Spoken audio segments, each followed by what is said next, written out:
Hey there, nostalgia lovers! Welcome to Nostalgia Area. You loved them, you bought them, you begged your parents for them until they questioned all their life choices. And then, poof, they were just gone.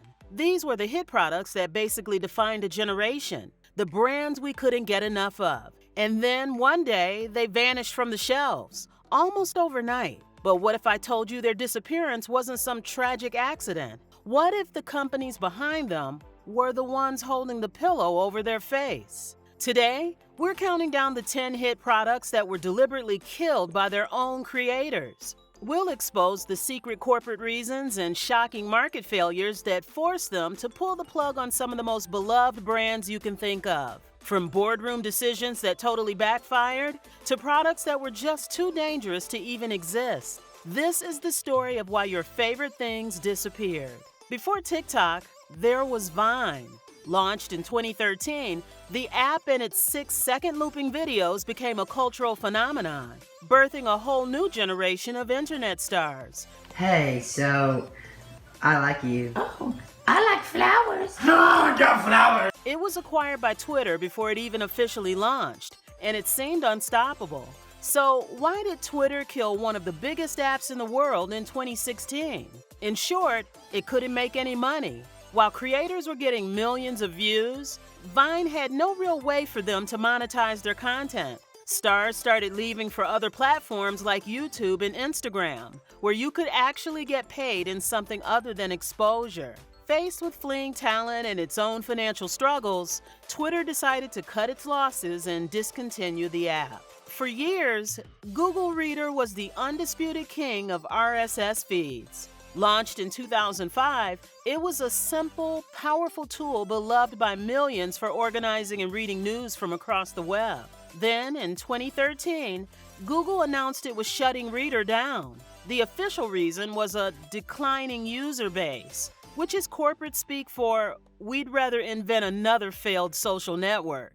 Google was pouring all of its energy into Google Plus and wanted to control how users shared content. Google wants you to be getting news and information on Google Plus, and given that that is such an important company-wide priority, an open platform like Reader, which sent users to other sites, didn't fit that new walled garden approach. Despite a massive outcry and petitions with over 100,000 signatures, Google Reader was killed, signaling a shift away from the open web it once championed. Back in 2000, Heinz decided to shake up the condiment aisle by introducing Easy Squirt ketchup. It came in a wild rainbow of colors that nature definitely did not intend, from blasting green to funky purple. In the first few years, Heinz sold over 25 million bottles of the stuff. Heinz Easy Squirt. It's fun for your food. So why did this colorful fad just disappear? Kids have short attention spans, and by 2006, the thrill of making purple French fries was pretty much gone.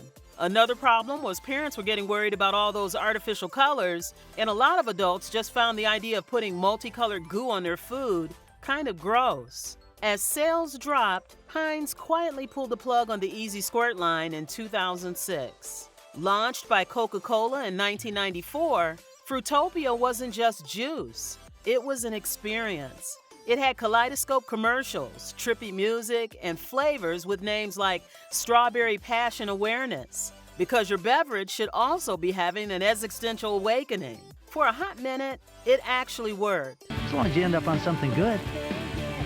Fruitopia. We just want to make you feel good. Time magazine even named it one of the 10 best new products of 1994. So what went wrong? Despite a massive $30 million launch campaign, Fruitopia just wasn't selling. It was supposed to compete with the insane popularity of Snapple, but it never really got there. By 2003, Coca-Cola did what any smart company would do. It cut its losses in the US and absorbed the most popular flavors into its much more established Minute Maid brand. Dunkaroos, that little packet of cookies and frosting, was the ultimate lunchtime currency. First launched in the early 90s, they were a full-blown phenomenon. Then, in 2012, they were discontinued in the United States. Why would General Mills kill such a beloved product? In the early 2010s, there was a huge push for healthier snacks. So a snack that was literally just cookies dipped in cake frosting didn't really fit that new health-conscious image. For years, online petitions and social media campaigns demanded their return. Finally, in 2020, the company listened. Dunkaroos are making a comeback after years of only being available in Canada. It's one of those rare moments where the public screamed loud enough to make a massive company completely reverse its decision. Loving these deep dives into product history? If so, do us a huge favor and hit that like button. And while you're at it, subscribe and ring the bell so you never miss another expose. Imagine a potato chip with all the taste but none of the fat. That was the promise of Frito-Lay's Wow Chips. Launched in 1998. Okay, sum it up 10 words or less. Wow. Wow. Wow, these are good. You know, wow is mom upside down. Using a fat substitute called Olestra, these chips were marketed as a guilt-free version of Lay's, Doritos, and Ruffles. They were an instant sensation, flying off the shelves and becoming the best-selling new product in the country. But the problem was Olestra passed through the body undigested, which is a polite way of saying it led to some very unpleasant side effects, like cramping and diarrhea. The FDA eventually required a warning label on the bag mentioning these symptoms. The chips quickly became a national punchline and sales plummeted. After a failed rebranding effort, the line was quietly discontinued. In 2006, Microsoft looked at the iPod, the most dominant tech product of the era, and said, "Yeah, we can do that." Probably. Their challenger was the Zune. Despite being a solid device that many of its users loved, the Zune was a commercial flop from the start. The problem was a classic case of being too little too late. The iPod had already been on the market for 5 years, building a massive lead in market share, accessories, and its iTunes ecosystem. Well, yeah, they make handheld devices, but you were buying into an ecosystem. iTunes accounted. Also, Microsoft's marketing failed to explain why anyone should switch. Even with good reviews for later models, it never captured more than a tiny fraction of the market. In 2011, Microsoft finally gave up and discontinued the hardware. For decades, Pontiac was GM's legendary performance division, the brand that gave us iconic muscle cars like the GTO and Firebird. But by the late 2000s, the brand was a shadow of its former self, plagued by poor sales and a lineup of cars that were often just rebadged Chevrolets with angrier-looking plastic grills. It was like slapping a mustache on your cousin and pretending he's a whole new guy. As General Motors faced bankruptcy and accepted a multi-billion-dollar government bailout, it was forced to restructure. GM made the brutal decision to shed its underperforming brands to save the company. In 2010, the last Pontiac rolled off the assembly line, ending an 84-year legacy. Not all products are killed for financial reasons. Sometimes they're killed because they double as a hand grenade. And that brings us to the Samsung Galaxy Note 7. When it launched in August 2016, the Note 7 was seen as a masterpiece, ready to be a serious iPhone killer. And it was, just not in the way anyone expected. And then, the reports started flooding in. The phones were overheating, catching fire, and exploding. The problem was a major defect in the lithium-ion batteries.